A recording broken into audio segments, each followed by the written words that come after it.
P is inversely proportional to Q cubed.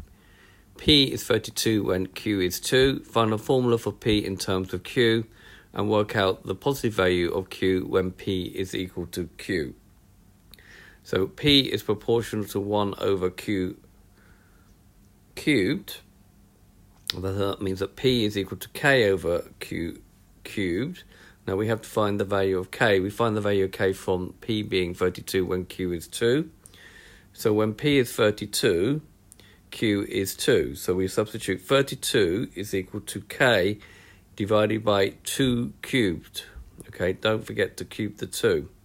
So we get 32 is K over 8, which gives that K will be 8 times 32, which is 256. So my formula will be P is 256 over Q cubed. Right, we now have to work out the positive value of Q when P is equal to Q. So P is equal to Q, so that means that Q, if we now put Q instead of P, will be equal to 256 over Q cubed, which means that Q times both sides by Q cubed, so we'll get Q to the 4 on this side is equal to 256.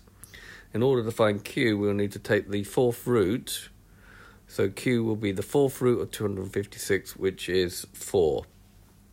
So this has been a video to show you how to find values when one object is inversely proportional to the other.